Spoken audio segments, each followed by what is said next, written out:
I got pregnant at 16, my parents disowned me, and tried taking custody of my daughter. After 10 years, they want to reconnect with me. I hope you can bear with me as I try to put this into words. It's a lot, and I'm sorry if it feels jumbled or riddled with errors. This has been weighing on me for years. When I was 16, I slept with my good friend Adam. It wasn't planned, and unfortunately, the condom broke. That's how my daughter came into this world. My parents, who had been wonderful up until that point, were far from supportive. They were furious and insisted I get an abortion. But I just couldn't go through with it. Something inside me told me I needed to keep my baby. When I refused, my parents gave me an ultimatum: pack my things and leave their house and their lives. So, with no other choice, I left. Thankfully, Adam's parents stepped in. They weren't exactly thrilled about the situation, but they let me stay with them knowing that a baby was on the way. They made it clear that we would all have to pull together to make this work. During that time, something unexpected happened. Adam and I began to develop feelings for each other. Maybe it was the shared experience of preparing for parenthood, or simply being around each other so much, but it wasn't long before our friendship grew into something deeper. 2 months after my daughter was born, Adam's older brother came back into his family's life. He was a recovering heroin addict. Adam's mom initially said he couldn't stay with us, especially with a newborn in the house. But little by little, they began allowing him to stay longer. First a few hours, then overnight. Everything seemed fine until he had a relapse and stole from us. That's when things took an even darker turn. My parents, who had never forgiven me for choosing to keep my baby, got wind of the situation. They did some digging and found out that Adam's mom had her own struggles with addiction years ago after a serious accident left her dependent on pain medication. Armed with this information, my parents called Child Protective Services, CPS, on us. Bashan was launched. I can't even describe the fear I felt during that time. I was convinced they were going to take my baby away. We were scrutinized in every way possible. But ultimately, CPS didn't find anything substantial, and we were allowed to keep our daughter. Unfortunately, that wasn't the end of it.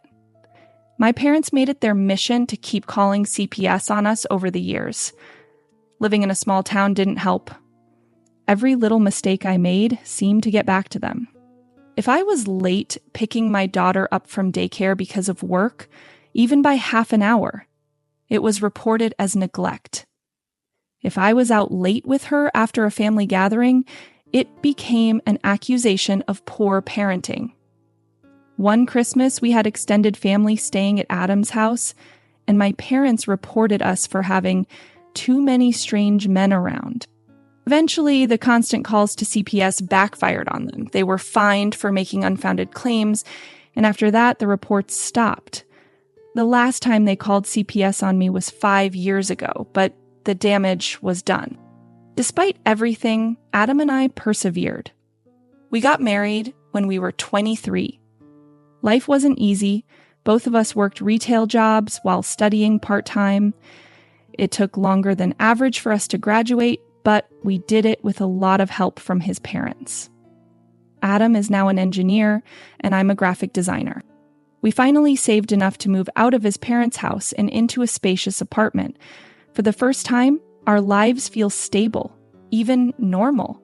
We're happy, and our little family is thriving. Then last week, my mother called me out of the blue.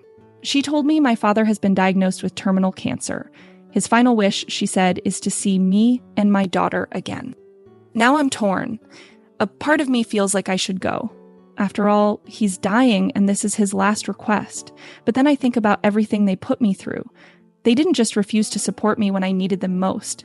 They actively tried to tear my life apart. For 5 years, they made every misstep feel like a crime. And while I understand they were scared and thought I would be an unfit mother, their actions were cruel and left deep scars. I honestly don't know what to do. My heart feels pulled in 2 directions. Should I honor his wish for the sake of closure, or should I protect the peace I've fought so hard to build? Update, a little over a month later. Hey, it's me again. I wanted to give you all an update on what happened since my last post. After a lot of thought and reflection, I decided that the best course of action was to meet with my parents alone first. I wanted to assess their sincerity and whether they had grown or changed as people over the years. My decision about allowing them to meet my daughter hinged on what I found during that conversation. Unfortunately, it became clear almost immediately that they hadn't truly changed. When I agreed to meet, I made it very clear that this meeting would be just between us, without my daughter. For some reason, they assumed they'd be meeting her too. They even went so far as to bring gifts for her.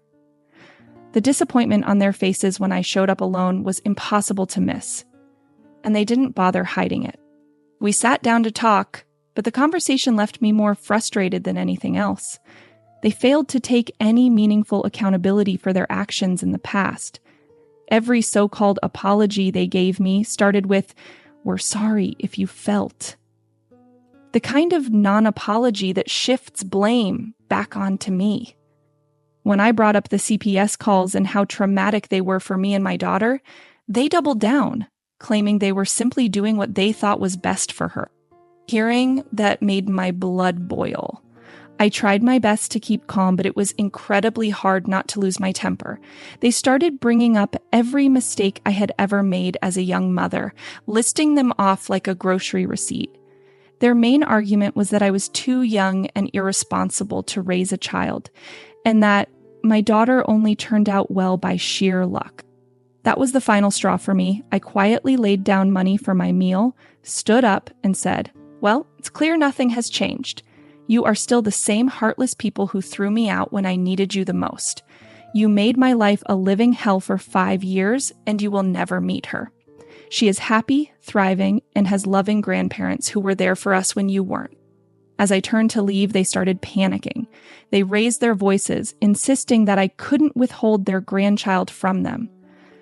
I looked back and calmly said, "You're lying in the bed you made."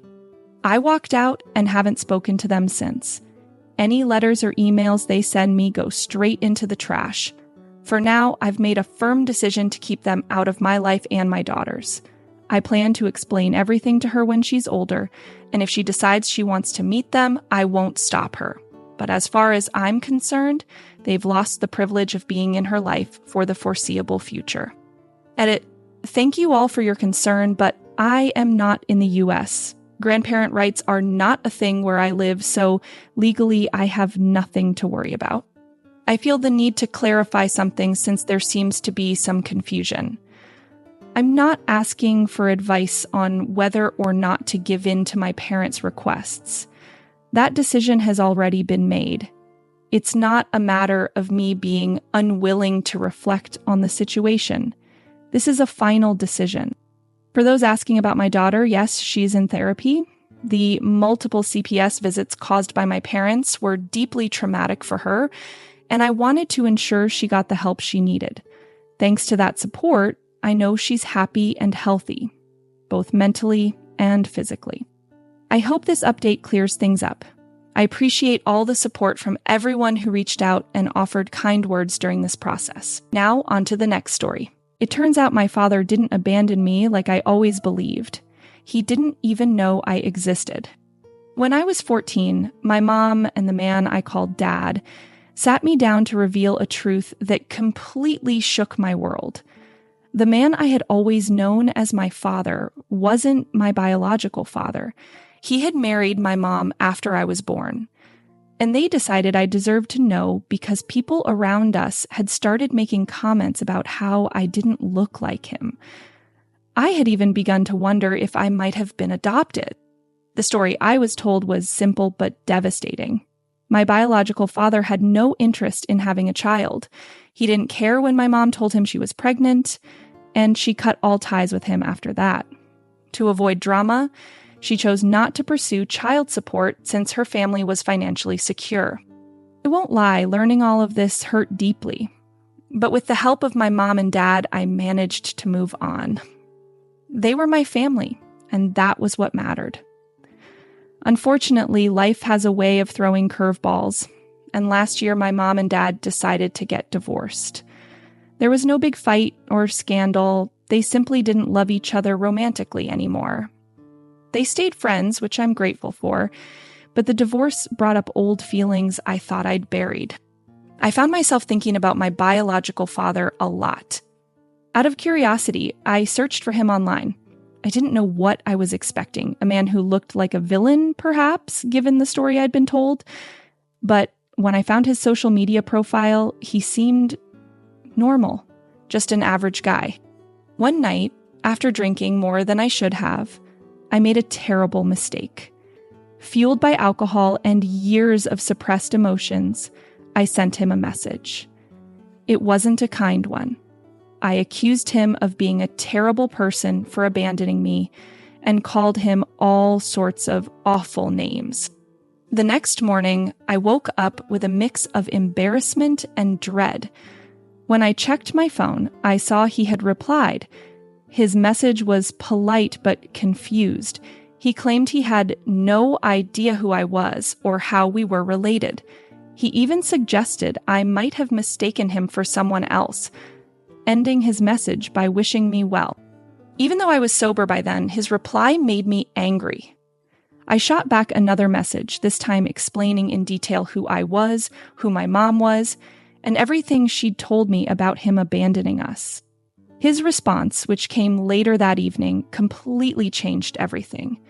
He explained that while he and my mom had dated for over a year, their relationship had ended on bad terms. She never told him she was pregnant. He admitted he tried reaching out to her after their breakup because he regretted how things ended, but she shut him down and blocked him. That was the last time he ever had contact with her. All the anger I had carried toward him disappeared in an instant. I realized he wasn't the villain I'd imagined. He hadn't even known about me. But now he was furious with my mom for keeping this secret. I wasn't sure how to approach her about what I'd discovered, but I didn't have to. My father reached out to her directly, confronting her about hiding me from him. Since then, I've been slowly getting to know him. We mostly talk online and have had a few video calls. He lives in another country, so meeting in person hasn't happened yet, but it's something we're planning. I'm excited and nervous all at once, but from everything I've seen so far, I think I'm really going to like him. As for my mom, I can't understand why she did this. When I asked her, she claimed she wasn't thinking clearly because of the stress of pregnancy and the breakup. But that explanation doesn't sit right with me. How does pregnancy explain keeping us apart for 17 years? I love her, but it's hard not to feel resentment. She denied both me and my father the chance to be in each other's lives while I was growing up. I can see that he's hurt, even though he doesn't talk about it much. And my mom, she's been crying a lot lately, especially when she sees how angry or distant I am toward her. I feel like I'm being pulled in two directions. On one hand, I'm thrilled to finally connect with my father. On the other hand, I can't let go of the anger I feel toward my mom. I want to move past this and heal, but part of me also wants her to feel the pain she caused. What should I do? How can I move forward from here? Finally uncovered the reason why my mom told me the lie that my biological father didn't want me. And honestly, it's unbelievably simple and dumbed. All started when she was getting to know my dad, her now ex-husband. He wanted to know about my biological father's involvement in my life. Caught off guard, she panicked and made up a story about how he wasn't interested in being a parent, that they had lost contact, and that was that. Over the years, this story grew and evolved, turning into a well-rehearsed tale, complete with all the emotional weight of a dramatic play. By the time I asked about my father, this lie had solidified into the version I believed. My dad, being the kind-hearted man he is, probably didn't want to make things worse or hurt me. So he avoided the topic altogether unless I brought it up. He never challenged her version of events, and I think he just wanted to protect me from any potential pain. And that's it.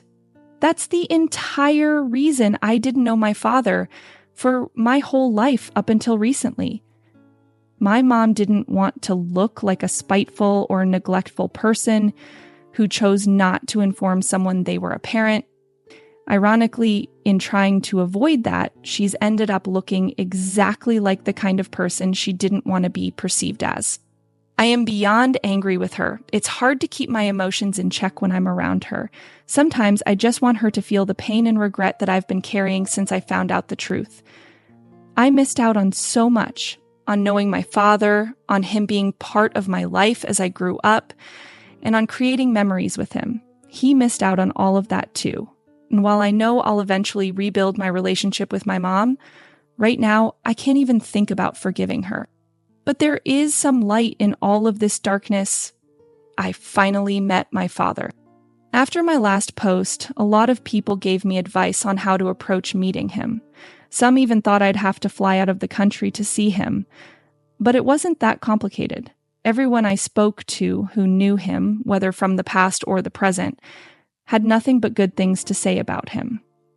That gave me the courage to set a date. I reached out to him with a few options, and he chose last weekend. He flew back to visit his parents, my grandparents. Still strange to say that. And then we met. I didn't know what to expect. Sure, we had talked online, and he always seemed so kind, understanding, and genuinely excited to meet me. But deep down, there was this irrational fear. What if he met me and decided I wasn't what he wanted? What if he walked away again? Thanks for planting that fear, Mom. Basically, this fear was a bed of bewitching cake that I decided to eat. When we met, all those fears melted away. The moment I saw him, there was this indescribable feeling, like something I'd never experienced before. He hugged me right away, and I could feel him trembling.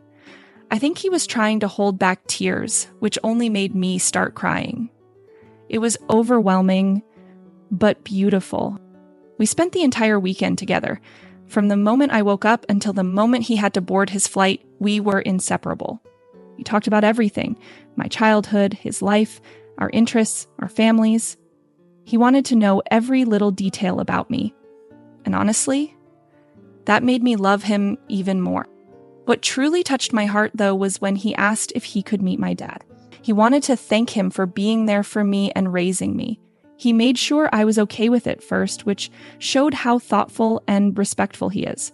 They met, talked for a while, and honestly, I think they became friends. I'm not sure what to call their relationship, but it feels like something good is growing between them. By the time he was leaving, I didn't want him to go. And the best part is, he won't. Not really. We've made plans to stay in close contact. And I know he'll be part of my life from now on. To everyone who helped me through this mess, thank you. Whether you offered advice or just listened while I vented online, I can't express how much your support meant to me. This journey has been full of pain, but it's also brought me closer to people I never knew I needed. Thank you from the bottom of my heart.